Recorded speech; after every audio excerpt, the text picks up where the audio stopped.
Kunjungan saya ke Jepang di tengah dunia yang penuh tantangan, penuh ketidakpastian, bahkan penuh bahaya. Kami sepakat bahwa baik Jepang dan Indonesia akan berusaha keras untuk meyakinkan semua pihak untuk melakukan deeskalasi. Kami juga terbuka untuk kerjasama di bidang energi terbarukan dan energi nuklir. Bukan kaleng-kaleng, Presiden Prabowo Subianto disambut dengan upacara kenegaraan yang sangat berwibawa di Istana Akasaka. Mulai dari berkumandangnya lagu kebangsaan kedua negara, sampai sesi inspeksi pasukan kehormatan, semua prosesi ini berjalan dengan penuh penghormatan.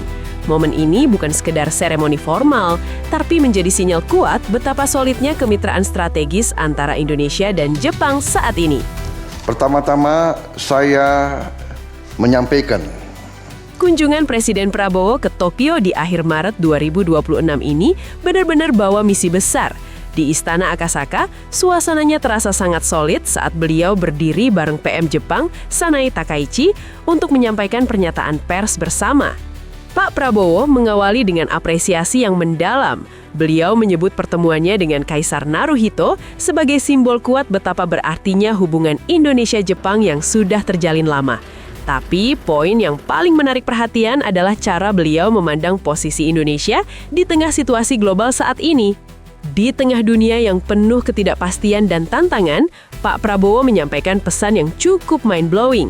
Beliau menegaskan bahwa Indonesia dan Jepang sepakat untuk mendorong deeskalasi konflik di berbagai belahan dunia. Hebatnya lagi, beliau menyatakan Indonesia siap menjadi mediator perdamaian jika diperlukan. Ini menunjukkan kalau posisi tawar diplomasi kita sekarang makin diperhitungkan secara global. kunjungan saya ke Jepang di tengah dunia yang penuh tantangan, penuh ketidakpastian, bahkan penuh bahaya.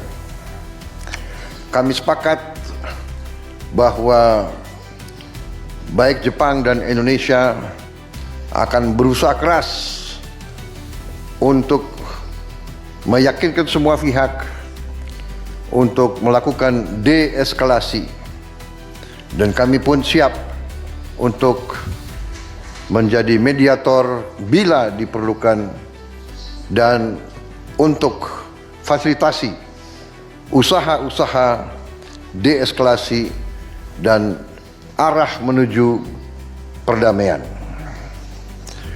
Kami sangat prihatin dengan keadaan ini, dan di tengah ketidakpastian itu, hubungan baik kerjasama antara Indonesia dan Jepang adalah contoh kolaborasi yang mengarah dan menjamin stabilitas dan perdamaian di kawasan kita.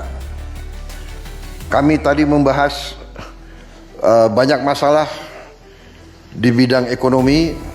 Bahas urusan ekonomi, Pak Prabowo nggak mau setengah-setengah. Beliau mendorong percepatan ratifikasi amandemen IJPA dan mengajak Jepang terlibat lebih dalam di proyek strategis Indonesia.